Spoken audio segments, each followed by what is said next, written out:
Jizzax viloyatida turizm mahallalar soni bittaga ko'paydi. O'tgan yili Zomin tumani Duoba qishlog'i turizm qishlog'i nomini olgan bo'lsa, yaqinda G'allaorol tumanida joylashgan Uzunbuloq mahallasiga shunday maqom berildi.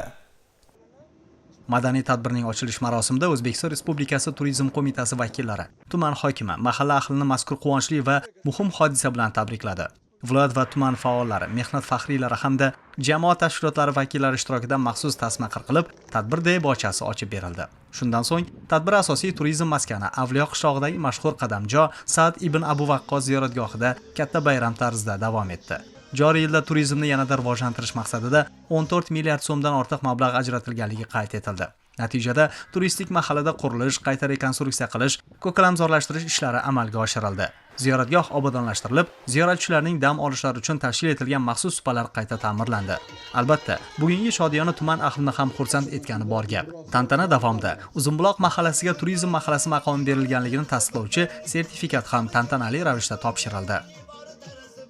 Mana o'tgan yilgi natijamizni solishtiradigan bo'lsak, 10 million 200 sayyoh mamlakatimizga kirib keldi. Mahalliy 23 million aholimiz mamlakat bo'ylab sayohat qildi. Mana bu yil ham prezidentimiz katta vazifalarni bizga qo'yib berdi. Turizm qishloqlari sonini, mahallalar sonini oshirish, sayyohlar sonini ko'paytirish. Mana bu yilgi bizning rejamiz bo'yicha 40 millionga yaqin mahalliy aholi tashrifini tashkil qilishimiz kerak. 15 millionga yaqin xorijiy sayyohlarni mamlakat bo'ylab sayohatini tashkil qilishimiz kerak. Uzunbuloqqa turizm mahallasi maqomini berdik. Haqiqatan ham salohiyati bor. Mana ko'rdik, ziyoratgohda odamlar to'la. Mana sayyohlar oqib kelyapti. Hunarmandchilik ham salohiyati bor. Mana milliy folklorlarni ko'rib turibmiz. Bu ham turistlarga juda yoqadi. Bunaqa mahallalarni Jizzax viloyatida biz ko'paytiramiz. Bu yilgi natijamiz bo'yicha, rejamiz bo'yicha 5 tagacha chiqarish.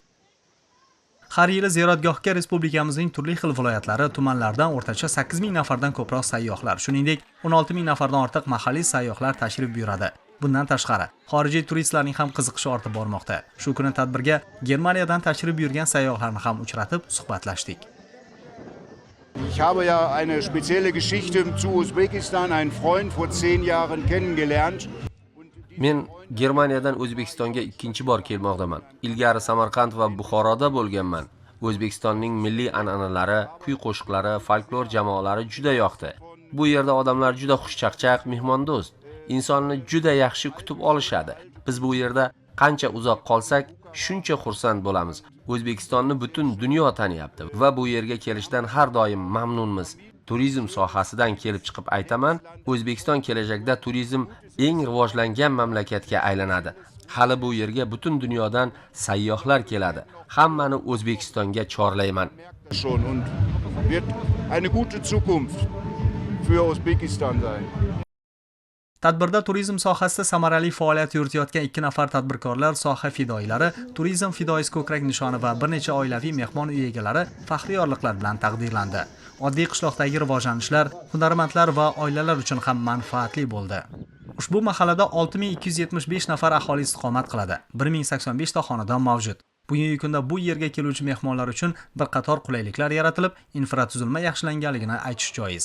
Ya'ni mahalla obodonlashtirildi va piyoda yo'laklari, ko'chalar asfaltlandi, elektr tarmoqlari yangilandi. Hozirgi kunda 10 ta oilaviy mehmon uyi, 2 ta umumiy ovqatlanish joyi, bitta ziyoratgoh va boshqa xizmat ko'rsatish shoxobchalari xizmati yo'lga qo'yildi.